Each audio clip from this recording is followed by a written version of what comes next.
What's going on, YouTube Nation? Mike Nixon here. I want to apologize for not posting videos in a while. There's some stuff been going on and trying to work on stuff, possibly getting a camera to start doing this more often because doing it on my phone and it's kind of wasting all my space. So, yeah, so I'm heavily working on trying to get a camera in the future so I could do this more often. But I want to make it's going to be maybe a little lengthy video. Break down some of the recent news I've been hearing today, as of yesterday and stuff. And the first bit of news I want to break out is I just seen today is that it's breaking per source that Kyrie is expected to sign a 4-year, $140 million plus contract when free agency opens up tomorrow. Now that's a pretty big sign. It's a pretty big signing. Kyrie's a top point guard in the league, and I mean, I like Kyrie and everything. The thing about Kyrie is that I've noticed is he doesn't really establish that leadership role. Sometimes throws his teammates under the bus, and it was pure that in Boston, that people were saying that he's not a true leader and this and that. So I mean, hopefully he can work on that, become a better leader, because this Nets team is very young and they need somebody, a veteran, that can be a leadership into the locker room for these younger guys, and they can build the chemistry and they can be a threat in the Eastern Conference. Now, another news that I've heard today, actually involving the Clippers and my Knicks. So, apparently, per a source, Kawhi Leonard and Kevin Durant have been talking with each other, working on scenarios to team up somewhere. And it's looking like the only two teams possible for that to happen is teams that can afford two max deals. And at this time, those two teams are the Clippers and my New York Knicks. Now, yeah, KD ruptured his Achilles and everything like that. Now, we don't know if he's going to come back and never be himself again. It probably won't happen, but I just had this feeling that maybe he comes back to be like 75-80% of himself, which could be quite possible. And then you add Kawhi, you don't really need Kevin Durant to be that 90 to 100% of himself when you got Kawhi, who's arguably one of the best players in the league.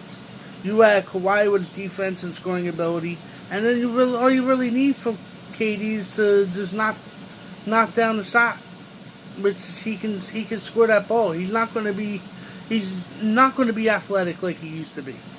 That's just probably not going to happen.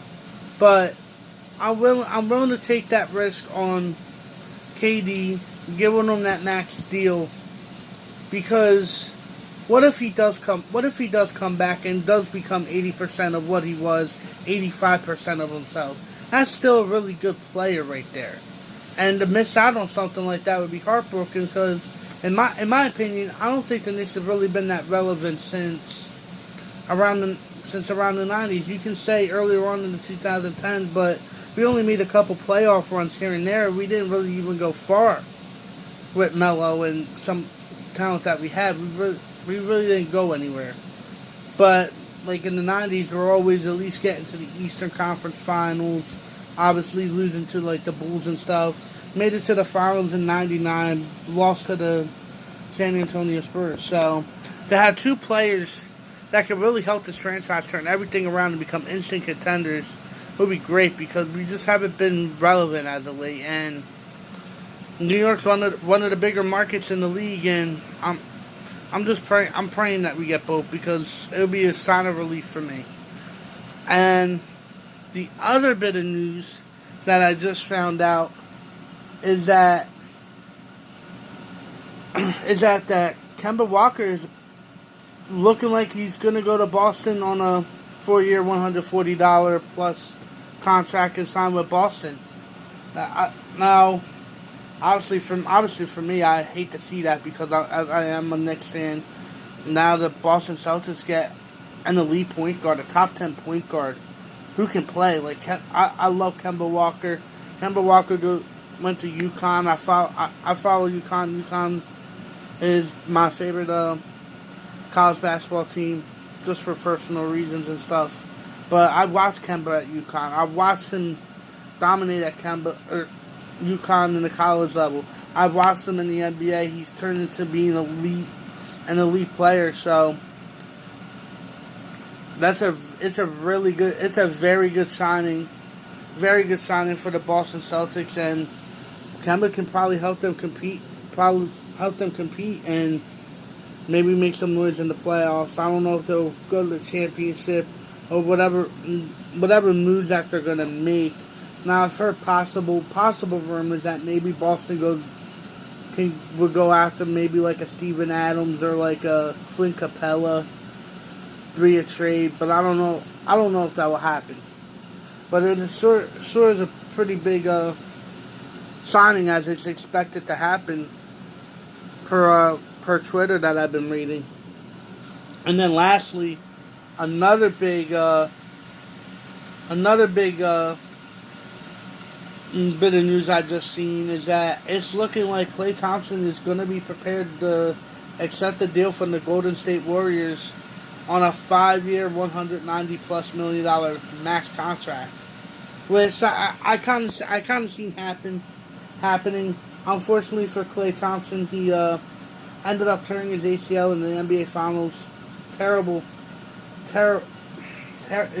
terrible. It's shocking. You never want to see a top player like that in his prime go down with an injury like that. So he's going to miss all of next year. So I figure with that happening, I figured he was going to stay in Golden State, and so Golden State next year, they probably will make the playoffs, but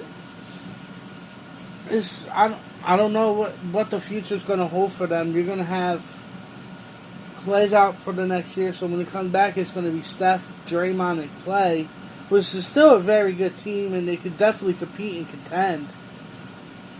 But just like from last year, having DeMarcus Cousins and KD, well, they have Cousins there for a while, but just to have that all-star lineup, it was like people were automatically putting them in the championship game. And so I don't know what the future is going to hold for Golden State, but they bring back one of their key pieces. Unfortunately, he's going to be out next year, so we won't see him play next year. So we'll have to wait for the year after to see if he comes back and still plays like Klay Thompson as one of the best two-way players in the league. But yeah, once again, I wanted to just come out here, put out all this news I've been hearing. Free agencies tomorrow. I can't wait. Hopefully, like I said, that my Knicks can get Kawhi and KD. That would be so awesome. I'm literally probably going to be up all night tomorrow watching all this free agency and try to put out some videos. Like I said, so all these videos are taking up space on my phone. I need to preserve my space for anything that I may need to download or slow up my phone. I don't want to slow up my phone and stuff like that, but I'm going to try to work on getting a camera soon and figuring out how to do videos like that. But once again, this is Mike Nixon, and peace out, YouTube Nation.